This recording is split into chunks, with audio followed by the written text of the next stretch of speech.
Okay, there you go. That would be helpful. John chapter 18. This is where we're going to be spending our time. John 18. As we think about today, on this Palm Sunday, the day when we celebrate the fact, or at least recognize it, or remember it, I should say, the time when Jesus rode into Jerusalem and everybody was celebrating him as the Messiah, the one who was going to throw off the Roman yoke. Hosanna, blessed is he who comes in the name of the Lord. It was the day of the Lord as far as they were concerned, and how quickly that changed. H.G. Wells, if you've never read H.G. Wells, if you like to read, I would encourage you to read H.G. Wells. Great author. Some of his books, The War of the Worlds, that's one of his. The Time Machine, When the Sleeper Awakens, which is one of my favorites. And H.G. Wells was not a believer, and he lived in the time contemporary with G.K. Chesterton, who was a believer, and they debated quite a bit. H.G. Wells had a view of the world that I'm going to say, if you're not a Christian, if you don't think that God is superintending the universe, this view of the world is correct. That the world is nothing but a chaotic soup of good and bad, and nobody can make any sense of it one way or the other. Things happen, people get hurt, some people flourish, we crest and trough throughout our history of our lives. The whole human race does, all the animal kingdom, red in tooth and claw, everything. I mean, if we're being honest, everything does look like that if you don't believe that there's a God superintending. I have to be honest. And look, a lot of the people with whom I correspond, that is their assessment. And if I take God out of the picture, I have to say, they look like they're right to me. Peter Kreeft, the philosopher, Christian philosopher, says it this way: the river of life gives, the river of life takes away, and you can't tell the difference as far as which side of that is winning. Can we provide an answer? H.G. Wells said it this way. He talked about the world being a play. And after the wheels come off the play, he says, poor God, he can't make order out of the chaos. Is this true? Let's take a look at this text and see if it's true. I begin reading in verse 4 of John chapter 18. Then Jesus, because he knew everything that was going to happen to him, came and asked those there who had come to arrest him, "Who are you looking for?" They replied, "Jesus the Nazarene." Jesus spoke to them and said, "I am he." Now Judas, the one who betrayed him, was standing there with them. And so when Jesus said, "I am he," they retreated and they all fell to the ground. Jesus asked them again, "Who are you looking for?" And they said, "Jesus the Nazarene." Jesus said, "I told you I'm he. If you're looking for me, then let these others go." He said this to fulfill the word that had been spoken by the prophet, "I've not lost a single one of those whom you gave me." Then Simon Peter whipped out his sword, pulled it, struck the high priest's slave, cutting off the high priest's slave's right ear. Now the slave's name was Malchus. But Jesus said to Peter, "Put your sword back in the sheath. Am I not to drink the cup that the Father has given me to drink?" Then the squad of soldiers with their commanding officer and the officers of the Jewish leaders arrested Jesus and tied him up. So I'm just going to look at this picture like I don't know that God exists, and I'm going to say it looks like Jesus is swept up into the very chaos that H.G. Wells is talking about. Why would I think otherwise? This is chaos. Albert Schweitzer, you may not know who that is. Albert Schweitzer claimed to be a Christian, famous doctor. And he said this of Jesus, looking at Jesus. Now Albert Schweitzer, his theology was difficult to say, to square with the Bible. Let me just put it that way. But he said this: Jesus was a tragic figure flung upon the wheel of history. Now, for us here in the 21st century, that may not make a lot of sense. However, Albert Schweitzer is alluding to a medieval device that was used to execute people. There was a huge wheel, about 8 feet diameter, and a person would be laid on the wheel. The wheel was set on a spindle, like a merry-go-round. The person would be laid to it and tied, splayed out in the shape, their body would be like the shape of an X, face up. And then they would set the wheel a spinning, and people would stand around it with clubs roughly the size of baseball bats and beat their extremities. Don't beat them in the head, beat their limbs until they succumbed to it and died from the trauma. Fortunately, God has engineered our bodies so that the records show that most people passed out after the first blow or two because the pain was so great they just became unconscious. But it was a terrible device. And that's what Albert Schweitzer says of Jesus, that he was flung upon the wheel of history and destroyed by it. And I'm just going to say once again, if I don't believe that God exists and is superintending this world, Albert Schweitzer looks to be right to me. That Jesus was just flung on the wheel of history, caught up in the chaos, and everything that happened to him, terrible, shouldn't have happened. Looks like nobody's superintending anything, looking from the outside looking in. Now, for a non-believer, this seems like a reasonable explanation. But I'll say this, for some believers, or at least those who say they are, it frees them from the impact of anything that Jesus said or did. I can just look at it as some kind of historical thing and forget about it. It's not going to matter to me. The poor disciples, their leader has been arrested. Their leader is going to be punished as the most common, worst of criminals. Crucifixion was, by the Romans, held aside for the worst of the criminals. It wasn't. You didn't rob a shop in the marketplace and get crucified for it. You might get punished, but you wouldn't be crucified. And if you're a Roman citizen, even if you attacked somebody and killed them to murder them, you wouldn't be crucified. You'd be beheaded because that was more humane. Crucifixion was withheld by the Roman state for the worst of the criminals. We want to make the punishment as bad as it can be. And even worse, these Jewish boys who are following Jesus, Jesus is not only crucified as the worst criminal, he's accursed. Deuteronomy, anyone who's hung on a tree is cursed by God. So all of this, what I'm getting at here is all of this eliminates Jesus as Messiah. From the Jewish mindset, this cannot be the one. He's not gotten rid of Rome. He's not taken the throne of David. He's been crucified as a common criminal, hung on a tree, accursed, arrested by the Romans. All of the chaos has sucked him in, and nobody can do anything about it. Is there a God? I mean, those are reasonable questions. This location, this is where starting to bring God back into the picture, which seems right to do here on a Sunday morning. This is where this picture and the way it's painted, I don't know if you're aware of this or think about this very often, but it seems to me that looking at the Bible, God loves irony. He loves it. I mean, Gideon, this big old army, and whittled down to 300 people. Right? That's ironic. So many things in the Old Testament in the narratives are ironic like that. Jesus' whole life trajectory is ironic. The fact that he was born in poverty and the fact that Mary was pregnant with no explanation, that's ironic. Very ironic. But I wish I'd have thought of these things. They're not my thoughts, so I don't want to spill them out as though they are. But there's irony in the fact of what is happening to Jesus right this very moment in the garden. The first Adam sinned in a garden. The second Adam is going to, and the first Adam started his life in a garden. The second Adam's going to come to the end of his in a garden. First Adam sinned in a garden. The second Adam overcame sin in a garden. Right? Praying, if there's any other way, Lord, take this cup from me, but not my will, but yours. The first Adam hid from God in a garden.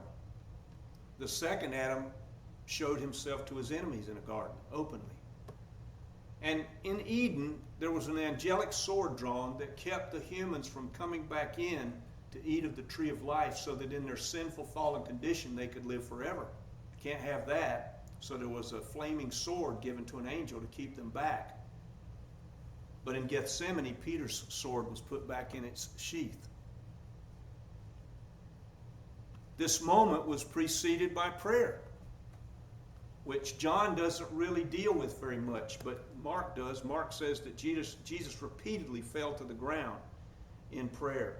And that's so different than looking at it as an unbeliever, because for an unbeliever, this whole thing just looks like Jesus is sucked up in the chaos of the world. Nobody can do anything about it. However, you see Jesus praying. So obviously, and the text itself says, Jesus knew all that was going to happen to him. So it's not chaos. Think about the contrasts here. Big contrast in this very moment that John records. The soldiers, the Roman soldiers and the temple guard and the Jewish officialdom show up there to arrest Jesus, right? They've been tipped off. Judas has told them where Jesus is going to be. Here's how you know who it is. I'll give him a kiss, and the one I kiss is the one you want to arrest. And they ask, they come and they're looking for Jesus of Nazareth, and Jesus says, ego eimi. He doesn't say, all the Bibles we have, English Bibles that I'm aware of, I've never seen one different, say I am he. The Greek does not say that. Now that's just for clarity's sake. It actually says I am. What does that mean? Well, Jesus is saying, you remember when Moses met up with somebody at the bush? That's who I am. So all the Jews that were in that audience when they came to arrest Jesus, they would have understood this clearly. And all the power of heaven couldn't change what had to happen here. That's ironic. And secondly, Jesus is directly, knowing the Jewish officials are there. He knows they're there, but he's simply directly identifying himself with the one who spoke to Moses out of the bush. I'm the one who spoke to Moses out of the bush. Man, is there a more clear indication of who God is? But you see a different picture here, don't you? You see God coming underneath. I'm arrested. God has been arrested by the officials. Because he knows that he's got to answer a need for you and me and for everybody else that we can't answer for ourselves. We can't supply the answer to the need that we have. That's divine humility once again. I'm going to allow myself to be the commonest, worst criminal. And that's how people are going to see me. He knows that. But what's interesting to me is that when Jesus said, I am, they fell. Now, a lot of commentators look at this, I think they're wrong. And they say, well, they just backed up and then they were close together and people started tripping and falling. I don't think that's the case at all. It says that when Jesus said, I am, they backed up and they fell down. I think that's the fact of what he just said. The power of God's presence in that moment simply knocked them down. I'm thinking to myself, what was in Judas's mind while he was climbing up off the ground? You know, he's the one that turned him in. He's got to be thinking, what have I done? Who is this? Who is this? But then again, the other side of this, Jesus, God in the flesh, has volunteered for weakness. He has volunteered to be weak here. Doesn't have to be. Right? They fell down.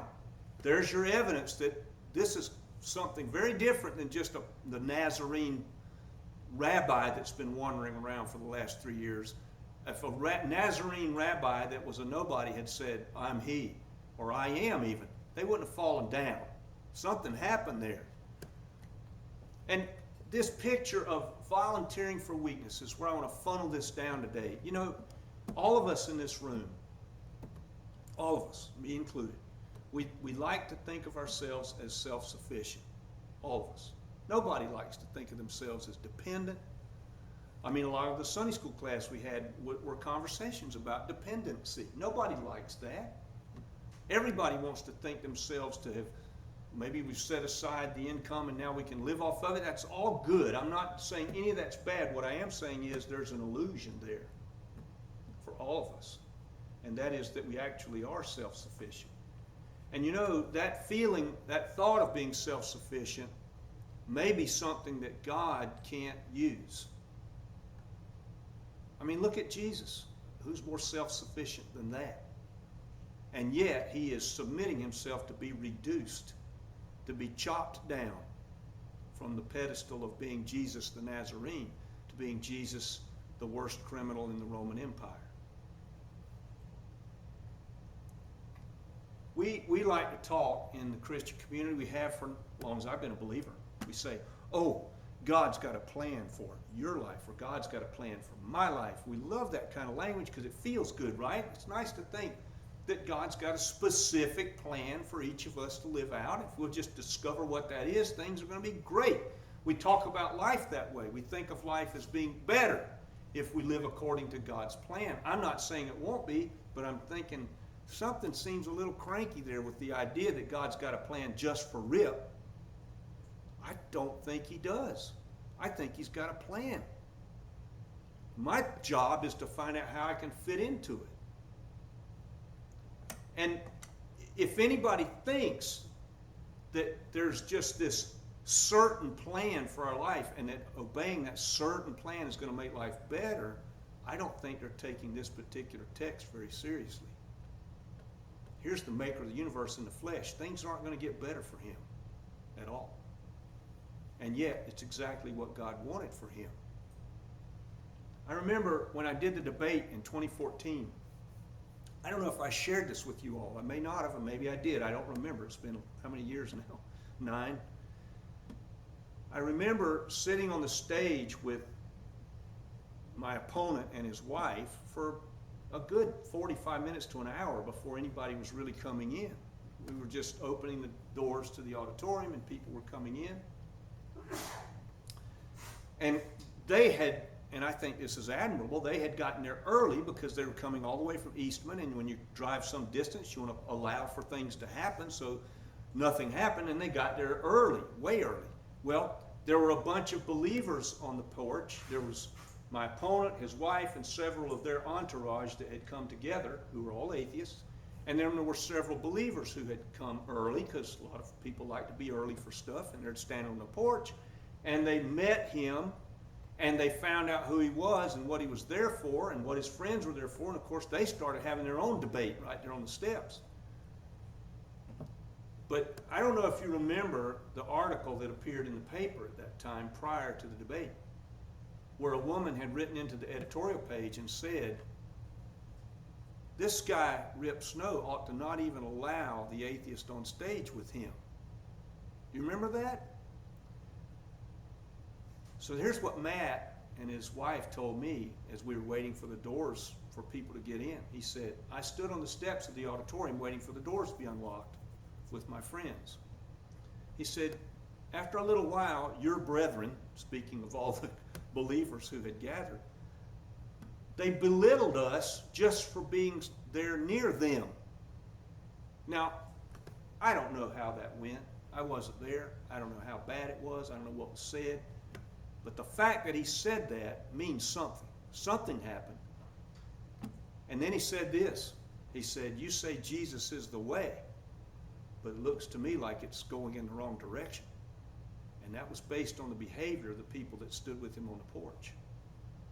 What was wrong with the people? Let's say that everything he said about those folks, those Christians on the porch, was true. What was wrong with them? They think too much of themselves. That's all. They've forgotten that they're no better than the thief who hung on the cross that day with Jesus. None of us are. They forgot that. They need to be reduced before God can use them. God can't use a person like that who's going to belittle somebody because they don't believe. How can God make use of that? They need to be reduced. Might God have to reduce us, any of us, all of us, so that we have empathy for those people we don't think are the right kind of people? Why? One of the hardest questions I think that I ask of myself, and I ask this of myself a lot, especially when it's part of a sermon, that's even worse for me. What am I willing to let go of in order that I'm useful to God in any given moment? That's all. I hate that question because it's a real one. It speaks directly to this. What did Jesus have to let go of that night? His freedom, his comfort, everything. Let me ask you a question as we think about this. Who would be attracted, who in our world would come to a congregational setting and be attracted by a message that says you have to let go of your self-sufficiency? I bet not many. I bet that's not going to be a popular message for anybody. Why are people drawn to Jesus? It's easy. His humility, his weakness, his kindness, his givingness, his compassion, and the fact that he was so unconscious of self. That draws people, even if they don't believe. People like Jesus for those reasons. What turns them away from Jesus? The same things. The same things. Because they recognize in Jesus that if I follow this guy, I might have to be like him. Same things are turning people away. Think about this for just, Isaiah says it well, doesn't he? He says there's nothing in his appearance that we would be attracted to him. Who wants to be that? Right? Do we realize, and this is not my thought again, I wish it were, it's a great thought, C.S. Lewis says this, do we realize that the people whom we work with, talk to, engage with at the cash register, engage with at the vet's office, engage with in the street, engage with even if we're sitting across from them in the big house and they're talking on a telephone through the glass, do we realize that we're speaking to immortals? Every human being is an immortal according to the Bible. What would it be, that's a good question to ask ourselves, what would it be if you and I had the opportunity right now, if God would put us into a trance, let's say, or we go to sleep tonight and God shows us all of the people who have become followers of Jesus because of the way in which we've lived our life. Wouldn't that be awesome? Wouldn't you like to see that? I would like to see it. What would it be if he showed us all the people we've driven away? I don't think I'd like to see that. We are not self-sufficient. Jesus strode into Jerusalem that day on Palm Sunday. This day we celebrate. Hosanna, here he comes. Blessed is he who comes in the name of the Lord. A week later, it's crucified. And we are no different than those people that day. The only thing we can claim is we've come to God for mercy. I don't know where everybody is today, but if I've said anything, you got a question for me, you want to pray with me, I'll stay as long as it takes as we close.